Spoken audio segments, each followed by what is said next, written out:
जब भी किसी बिज़नेस में सेल्स ग्रोथ में एक्सेलरेशन होता है, से वो पहले 10% से ग्रो करता था और अब वो 20% पे ग्रो करता है। वो एक सिग्नल करता है मार्केट को कि बिज़नेस में एक स्ट्रॉन्ग मोमेंटम है और वो आगे कंटिन्यू भी हो सकता है। और उसकी वजह से एक चांस भी बनता है उसके स्टॉक प्राइस को इंक्रीज़ होने का। उसी तरीके से अगर उसके ऑपरेटिंग मार्जिन्स में इम्प्रूवमेंट हो, से वो पहले 9% पे ऑपरेट करता था और अब वो 10% पे ऑपरेट करता है, तो वो भी एक चांस बनाता है उसके स्टॉक प्राइस में एप्रिसिएशन का। बट अगर ये दोनों चीज़ें किसी कंपनी के लिए एक साथ हो जाए, तो उसकी बहुत हाई प्रोबेबिलिटी है कि उसका स्टॉक प्राइस जो है वो आगे चल के एप्रिशिएट हो। और ऐसे ही कंपनी आज मैं आपके साथ डिस्कस करूंगा और उसका नाम है मैन इंडस्ट्रीज। तो मैन इंडस्ट्रीज जो है वो पाइप्स बनाता है। पहले हम लोग पाइप्स और ट्यूब्स के बीच में डिफरेंस जान लेते हैं और उसके बाद देखेंगे कि मैन इंडस्ट्रीज जो है वो किस किस टाइप्स के पाइप्स बनाता है। सो पाइप जो होते हैं वो यूजुअली राउंड और सिलिंड्रिकल शेप में होते हैं और वो फ्लूइड ट्रांसपोर्टेशन के लिए यूज होता है, लाइक ऑयल और गैस। देन हॉलो सेक्शंस और ट्यूब्स जो हैं वो नेसेसरीली नहीं है कि वो सिलिंड्रिकल ही शेप में हो, वो स्क्वायर शेप में भी हो सकते हैं, रेक्टेंगुलर शेप में भी हो सकते हैं। और वो यूज़ होते हैं स्ट्रक्चरल एप्लीकेशन में, लाइक बिल्डिंग फ्रेम्स। आप देखते होंगे कि एयरपोर्ट के जो रूफ्स होती हैं या फिर रेलवे स्टेशन के जो रूफ्स होती हैं, वो सब हॉलो सेक्शन या ट्यूब से ही बनी होती हैं। So before going ahead, these are standard disclosures. I want you to take a moment to review these. इसमें से first two important है. First says that I am a SEBI registered research analyst and second is कि Man Industries जो है वो मेरे personal portfolio में भी है। हम लोगों ने पाइप्स और ट्यूब्स के बीच में डिफरेंस तो जान लिया। अब हम देखेंगे कि पाइप्स को उसके रॉ मटेरियल के बेसिस पे किन किन चीज़ों में क्लासीफाई कर सकते हैं। First is steel. जब भी स्टील पाइप्स बोलता हूँ तो आई मीन कार्बन स्टील के पाइप्स। अब कार्बन स्टील के पाइप्स यूज होते हैं ऑयल एंड गैस के ट्रांसपोर्टेशन में। And there is stainless steel. Stainless steel के पाइप्स वहाँ पे यूज होते हैं यहाँ पे कोरोजन की प्रॉब्लम हो, लाइक फूड प्रोसेसिंग इंडस्ट्री में, फार्मा में। कॉपर पाइप्स होते हैं वो एसीज में यूज होते हैं, फ्रिज में यूज होते हैं। देन कास्ट आयरन के पाइप्स जो हैं वो, उन्हें डक्टाइल आयरन पाइप्स भी बोलते हैं। जो ब्लैक कलर के पाइप्स आपके घर के बाहर देखे होंगे, और वो मेजरली वाटर ट्रांसपोर्टेशन के लिए यूज होते हैं। Then there are cement pipes. Cement pipes क्या होता है, उनका लार्ज होता है डाया, और वो ड्रेनेज और सीवेज के लिए यूज होते हैं। And there are plastic pipes, PVC pipes, UP PVC pipes, C PVC pipes. ये सारे प्लास्टिक के पाइप जो हैं वो मेजरली प्लम्बिंग के लिए यूज होते हैं एंड इनका एग्रीकल्चर में भी यूज है वाटर ट्रांसपोर्टेशन के लिए। हमने देखा कि पाइप्स को डिफरेंट डिफरेंट रॉ मटेरियल्स से बनाया जा सकता है, बट उसे बनाने के लिए तीन मेथड के यूज हो सकता है। या तो हम सबमर्ज्ड आर्क वेल्डिंग करें, या फिर हम इलेक्ट्रिक रेसिस्टेंट वेल्डिंग करें, या फिर हम पियर्सिंग करके उसे एक सीमलेस पाइप बनाएं। जब मैं सबमर्ज्ड आर्क वेल्डिंग बोलता हूँ, इसका मतलब ये नहीं है कि उसे पानी में डुबा के वेल्डिंग करिए, बस उसका एक मेथड होता है सबमर्ज्ड आर्क। वैसे ही इलेक्ट्रिक रेसिस्टेंस वेल्डिंग है। और सीमलेस में क्या करते हैं, बिलेट स्टील को गर्म करते हैं, थोड़ा गर्म करते हैं, और उसके फिर पियर्स करते हैं। उससे क्या होता है कि उसमें कोई भी जॉइंट नहीं आता, इसलिए वो सीमलेस पाइप्स होते हैं। तो अब लोगों ने ये तो समझ लिया कि there are three methods to manufacture pipes. अब पाइप इंडस्ट्री में आप उसे स्टेनलेस स्टील से भी कर सकते हो, ये तीनों मेथड यूज़ कर सकते हो। कार्बन स्टील पे भी ये तीनों मेथड यूज़ कर सकते हो। बट डक्टाइल आयरन पाइप्स पे नहीं कर सकते, क्योंकि डक्टाइल आयरन पाइप्स इतने, आयरन जो है वो इतना मेलेबल नहीं होता। आप उससे इसलिए उसे थिन शीट्स में कन्वर्ट नहीं कर सकते। मेलेबिलिटी का मतलब होता है कि उसे आप थिन शीट्स में कन्वर्ट नहीं कर सकते।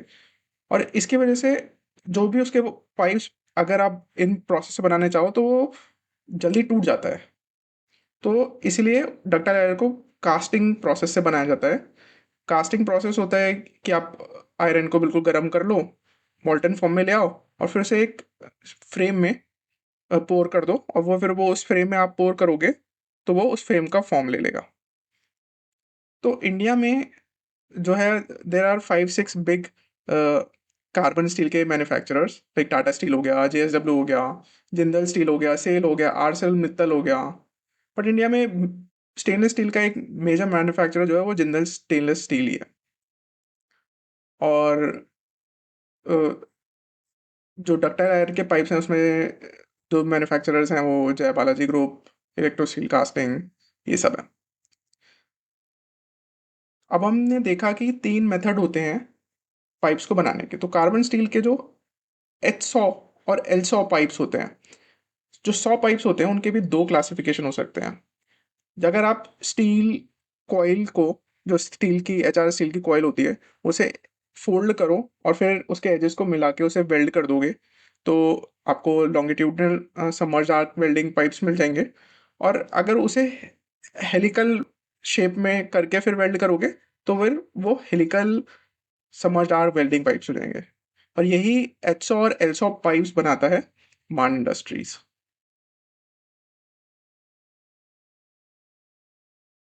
इस स्लाइड में आप पिक्टोरियली देख सकते हो कि सीमलेस पाइप में कोई भी वेल्डिंग नहीं है। देन एल्सो पाइप में लॉन्गिट्यूडनल वेल्ड है, एंड एचसो पाइप में एक स्पाइरल वेल्ड है, हेलिकल वेल्डिंग है।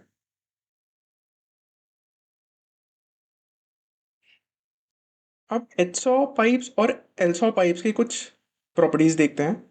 Since helically समर्ज्ड arc welded pipes में आप हेलिकल वेल्डिंग करते हो, तो उसकी वजह से आप उसे लार्ज डाया में भी प्रोड्यूस कर सकते हो।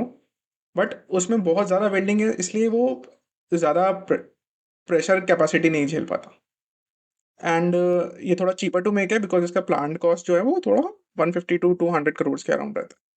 सिंस चीपर टू मेक है, प्लांट कॉस्ट कम है, तो थोड़ा कमोडिटाइज प्रोडक्ट है। और इस वजह से इसके मार्जिन भी हैं जो 7 to 8% के बीच में। ना एल्सो पाइप्स में क्या होता है कि एचआर कॉइल को एंड उसके एजेस को जोड़ते हैं एंड फिर वेल्डिंग करते हैं। तो इसकी वजह से इसे इससे बहुत लार्ज साइज के डाया के पाइप्स नहीं बना पाते, अप टू 60 इंचेस तक के बना पाते हैं। बट उसमें सिर्फ एक ही वेल्ड होता है पूरे पाइप में, तो इसकी वजह से वो हायर प्रेशर कैपेसिटी झेल पाता है। और ये इसका थोड़ा this is expensive to make, और उसका प्लांट कॉस्ट जो है वो थोड़ा हायर रेंज में रहता है एज कम्पेयर टू एच100। सिंस इसमें एक एंट्री बैरियर है, प्लांट कॉस्ट इसका बहुत हाई है, तो इतना कमोडिटाइज प्रोडक्ट नहीं है। इस वजह से थोड़े मार्जिन भी है, विच इज क्लोज टू 15%।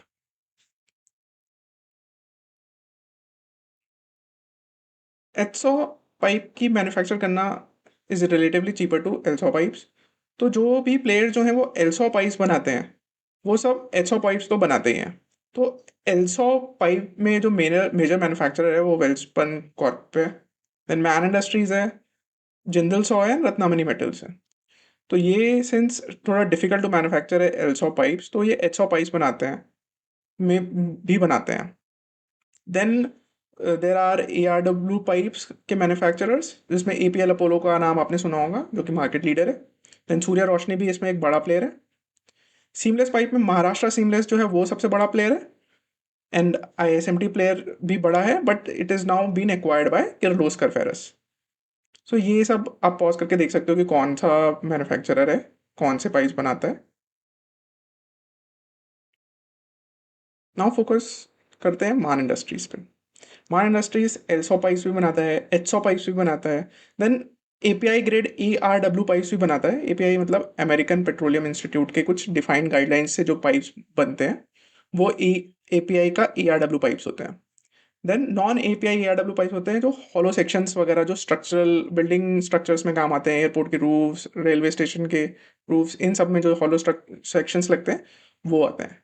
फिर इनके यहाँ पे यूजेस लिख रखे हैं कि सिंस एल्सो पाइप में एक ही वो होता है तो वो हाई प्रेशर ले सकता है, ऑयल एंड गैस प्रोजेक्ट्स में यूज होता है। सिमिलरली विद एचसो pipes, then API grade ARW pipes भी हाई प्रेशर लाइंस में यूज हो सकती हैं, और वो oil and gas, chemical processing and food processing industry में भी यूज होता है। मान इंडस्ट्रीज केपेक्स कर रही है। केपेक्स कर रही है वो कहाँ पर? स्टेनलेस स्टील के स्टेनलेस पाइप्स में और 100 पाइप्स में। और इनकी लोकेशंस रहेंगी, जम्मू में ये कर रहे हैं 20,000 टन्स का SS पाइप्स के लिए, SS सीमलेस पाइप्स के लिए, एंड सऊदी में कर रहे हैं ये 400,000 टन्स का 100 पाइप्स के लिए। सिंस ये सऊदी में प्रोडक्ट लगा रहे हैं, प्रोजेक्ट लगा रहे हैं, तो वहाँ पे थोड़ा मार्जिन्स भी हाई हैं और स्टेनलेस स्टील के भी मार्जिन्स हाई रहते हैं। तो इनका ओवरऑल प्रोडक्ट पोर्टफोलियो जो है वो एक लो मार्जिन से हाई मार्जिन की तरफ जा रहा है। और यही एक थीसिस भी बनता है जब ये प्रोडक्ट्स सेल होने लगेंगे, तो इनका ऑपरेटिंग मार्जिन जो अभी 8-9% के बीच में वर्क करता है, वो आगे बढ़ के 9 से 10% के अराउंड भी जा सकता है। सो करंटली उनकी थ्योरेटिकल कैपेसिटी जो है ना, वो है 1050,000 टन्स। बट उसमें से वो प्रैक्टिकल कैपेसिटी, वो थ्योरेटिकल है, वो प्रैक्टिकल कैपेसिटी जितनी वो एक्चुअल में यूटिलाइज़ कर सकते हैं, वो है ओनली 600,000 टन्स। बट उस कैपेसिटी में भी जो अभी यूटिलाइज़ कर रहे हैं और जिससे रेवेन्यू जनरेट कर रहे हैं, वो खाली 350,000 टन्स ही है।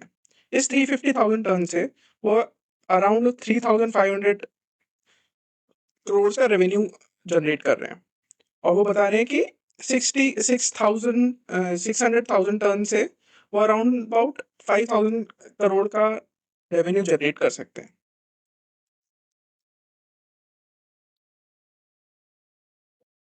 हमने अभी तक इंडस्ट्री को समझा, मैन इंडस्ट्रीज के प्रोडक्ट्स को समझा, फिर हम लोगों ने देखा कि मैन इंडस्ट्रीज कहाँ-कहाँ केपेक्स कर रहा है। अब हम समझते हैं कि उसकी पूरी इन्वेस्टमेंट थीसिस है क्या? मैन इंडस्ट्रीज की ऑर्डर बुक अभी 3,500 करोड़ है। इनका लास्ट ईयर रेवेन्यू जो था वो 3,200 करोड़ था स्टैंडअलोन बेसिस पे। बट जो गाइडेंस है वो है 4,000 करोड़ की, जो कि 25% हायर है लास्ट ईयर से, which was 3,200 crore. Apart from इनकी जो ऑर्डर बुक है 3,500 करोड़ की, उसमें 15,000 करोड़ के पास इनके पास बिड बुक है, मतलब जहाँ पे ये बिडिंग करेंगे, दे आर थिंकिंग कि वहाँ पे बिडिंग करेंगे।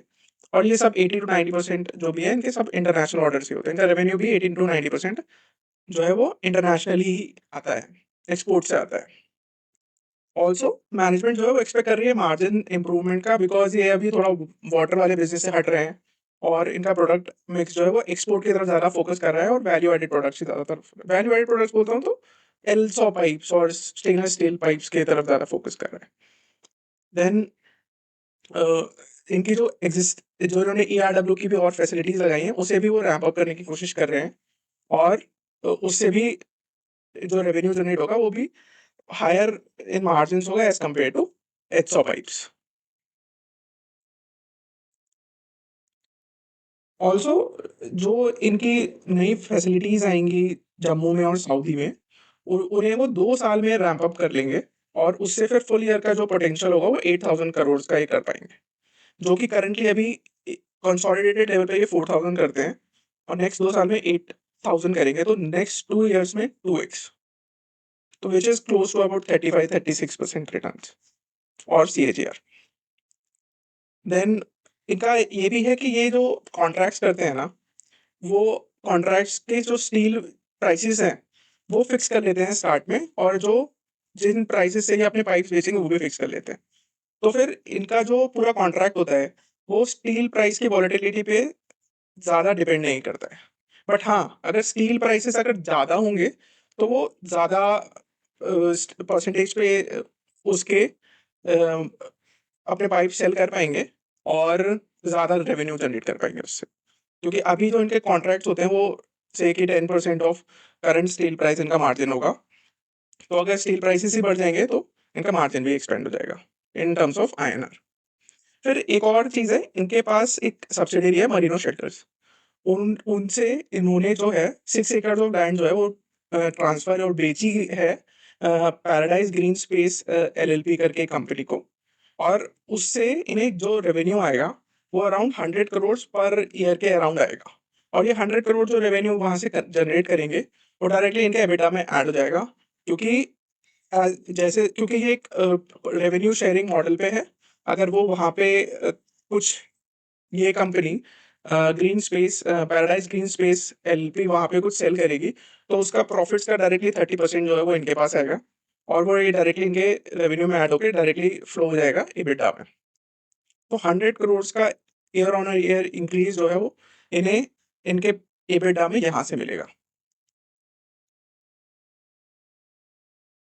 तो मैनेजमेंट ने जो गाइडेंस दिया था 4,000 करोड़ का स्टैंड अलोन बेसिस पे, उसमें मैं मरीनो शेल्टर्स का जो रेवेन्यू है 100 to 150 करोड़ से ऐड करूंगा, तो it will come around 4,131 crore, जो कि 17% की ग्रोथ है लास्ट ईयर से। यहाँ पे जो 15% लिखा है वो 4000 करोड़ की सेल्स ग्रोथ है स्टैंड अलोन बेसिस पे। एंड ऑपरेटिंग मार्जिन मैंने यहाँ 9% लिए हैं, जो कि लास्ट ईयर 8.6% थे। बट इस ईयर में जो मार्जिन एक्सपेंशन होगा उसे देखते हुए मैंने यहाँ पे 9% का ऑपरेटिंग मार्जिन लिया है। तो उससे अगर मैं कैलकुलेट करूँ तो ऑपरेटिंग प्रॉफिट इस ईयर का 442 करोड़ से आएगा, और उसे ट्रांसलेट करूँ मैं नेट प्रॉफिट में तो वो आएगा अराउंड 257 करोड़, जो कि लास्ट ईयर के प्रॉफिट से 68% की ग्रोथ है।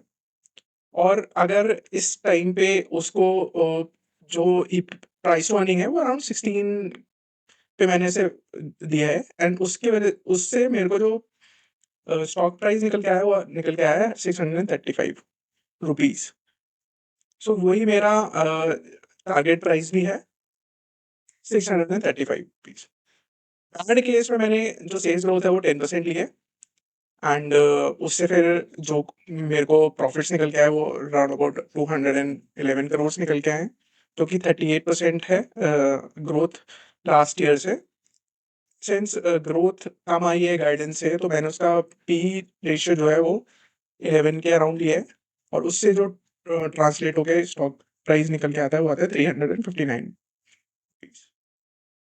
सो ये रेवेन्यू फोकास्ट है क्वार्टरली लेवल पे।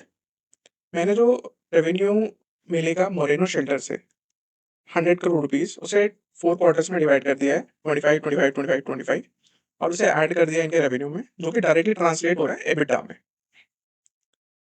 यहाँ पे मैं देखूंगा कि उनकी जो 4000 करोड़ की गाइडेंस थी स्टैंड अलोन बेसिस पे प्लस 25 करोड़ रुपीज, 4000 को भी मैंने डिवाइड किया 4 से, और फिर देखा कि लास्ट ईयर के कैसे क्वार्टरली पैटर्न्स हैं, और उसी फैशन में मैंने उनका क्वार्टरली रेवेन्यू डिवाइड कर दिया। फिर उससे मुझे पता लगा कि उनकी सेल्स ग्रोथ जो है वो Q1 में 30% आएगी, Q2 में 24% आएगी, Q3 में 37% आएगी, Q4 में शायद डी ग्रोथ मिले। तो और मैंने यहाँ पे ऑपरेटिंग मार्जिन जो है वो 9% पे लिए हैं। तो आप ये देख सकते हो। आप भी अपना स्टॉक पोर्टफोलियो खुद से मैनेज करना चाहते हो, बट क्या आपको पता है कि एक स्टॉक को खरीदने या बेचने से पहले उसकी फाइनेंशियल स्टेटमेंट्स को एनालाइज किया जाता है, उसकी क्वार्टरली कॉन कॉल्स को अटेंड किया जाता है, और इन्वेस्टर प्रेजेंटेशन से इनसाइट जनरेट किए जाते हैं। But due to lack of time हम लोग उसकी कॉन कॉल्स अटेंड नहीं कर पाते, और उसकी इन्वेस्टर प्रेजेंटेशन को गो थ्रू नहीं कर पाते, और डोमेन एक्सपर्टीज ना होने के कारण उसकी फाइनेंशियल स्टेटमेंट्स और पीपीटीज को करेक्टली इंटरप्रेट नहीं कर पाते। सो मैं निखिल गंगवार एक सेबी रजिस्टर्ड रिसर्च एनालिस्ट हूँ, जो आपके बिहाफ पे ये काम करेगा, आपको एक्शनेबल इंसाइट जनरेट करके देगा through my model portfolios, which you can subscribe on equivision.co.in।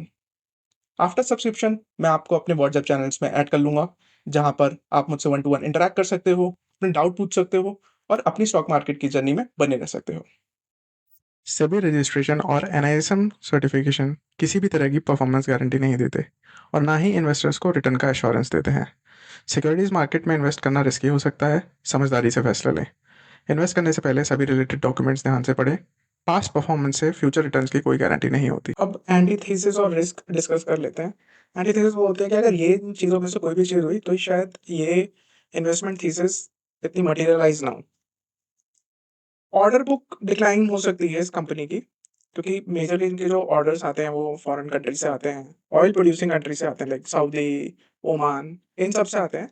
तो हो सकता है कि इनके ऑर्डर्स जो है वो कैंसिल हो जाएँ, और उसकी वजह से ऑर्डर बुक इनकी डिक्लाइन हो जाए, और ऑर्डर बुक डिक्लाइन होगी तो फिर रेवेन्यूज भी कम हो जाएंगे। देन एग्जीक्यूशन रिस्क, अभी इन्होंने बोला है कि केपेक्स करेंगे सऊदी में एंड जम्मू में। अगर वो और डिले हो जाए उनके प्रोजेक्ट्स, तो क्या होगा कि उनके जो एस्टिमेटेड रेवेन्यू गाइडेंस है नेक्स्ट ईयर की, उसमें इम्पैक्ट हो सकता है। इस ईयर में भी जो मार्जिन एक्सपेंशन ले रहे हैं उसमें भी इम्पैक्ट हो सकता है। तो एक एग्जीक्यूशन रिस्क तो रहता है ये कंपनी पे। देन लेवरेज रिस्क है, इन्होंने इस केपेक्स को करने के लिए 790 करोड़ का लोन लिया है, जो कि इनके एबिटा के FY 27 के एबिटा के 1.25 टाइम्स है। तो एक देखना पड़ेगा कि अपना लेवरेज जो है वो कैसे हैंडल करते हैं। अगर इनका रेवेन्यूज नहीं ट्रांसलेट कर पाए इतना एबिटा, तो देखना पड़ेगा कि इनके जो लेवरेज है वो कितना ये सर्विस कर पाते हैं या नहीं कर पाते हैं, या फिर ये डेट ट्रैप में ना फंस जाए और इन्हें इक्विटी डाइल्यूट करने पड़े बार बार, जो कि बहुत ही खराब होता है एक कंपनी के लिए। देन रैंप अप रिस्क, अगर इन्होंने जम्मू का प्लांट और सऊदी का प्लांट तो लगा लिया, बट उसका कैपेसिटी यूटिलाइज़ ही नहीं कर पा रहे हैं, उसके लिए नए ऑर्डर्स ही नहीं है। तो फिर एक रिस्क रह जाता है कि वो खाली एसेट पड़े रहेंगे और उसको एसेट का स्वेट नहीं कर पाएँगे सही से। Then commodity price volatility, since के जो कॉन्ट्रैक्ट्स होते हैं, वो हेज तो होते हैं स्टील प्राइस को लेके, बट अगर स्टील प्राइस लो ही है, तो से 10% अगर ये मार्जिन कमाते हैं अपने पूरे कॉन्ट्रैक्ट पे, तो 10% होता है स्टील प्राइस। अगर स्टील प्राइस ही 50,000 से 40,000 हो जाए, तो वो उनका वॉल्यूम्स अगर वो सिमिलर करेंगे, बट जो उस वॉल्यूम से रेवेन्यू ट्रांसलेट होना था, वो नहीं हो पाएगा और वो कम हो जाएगा। और अगर स्टील प्राइस बढ़ते हैं, तो फिर इसी सिमिलर वॉल्यूम से ये ज़्यादा रेवेन्यू भी कर पाएँगे। देन इनके मेजर जो क्लाइंट्स हैं, वो एक्सपोर्ट के हैं और मिडल ईस्ट में हैं। तो एक रिस्क बनता है कि अगर हूथी रिबल्स यमन के कुछ कैप्चर कर लें, इनकी शिप्स कैप्चर कर लें ट्रांसपोर्टेशन की, या फिर इनकी जो ऑयल लाइन्स इन्होंने सप्लाई करनी थी, उसे डिसरप्ट कर दें। तो ये सब रहता ही है। देन ईरान अगर स्ट्रेट ऑफ हॉर्मुज़ को ब्लॉक कर ले, तो ट्रांसपोर्टेशन का रिस्क रहता है। तो ये सारे क्लाइंट और ज्योग्राफिकल रिस्क रहते ही हैं इनके, क्योंकि इनका पूरा कंसंट्रेशन सिर्फ मिडल ईस्ट में ही है। देन मैक्रो रिस्क में रह गई tariff Wars and all, geopolitical risk. Now ये जम्मू में पहली बार स्टेनलेस स्टील में जा रहे हैं, तो इनके पास एज कोई एक्सपीरियंस नहीं है मैन्युफैक्चर करने का स्टेनलेस स्टील के पाइप्स, ना ही उनको उसकी मार्केट को कैटर करने के लिए इनके पास एक्सपीरियंस है। तो देखना पड़ेगा कि ये कंपनी कैसे उसे मैनेज करती है। तो last these are standard disclaimers, आप इसे देख सकते हो। ऑल्सो ये पीपीटी जो है मैं इस वीडियो के डिस्क्रिप्शन में डाल दूंगा, आप वहाँ पे जा सकते हो और इस पीपीटी को गो थ्रू कर सकते हो। I will see you guys in the next video.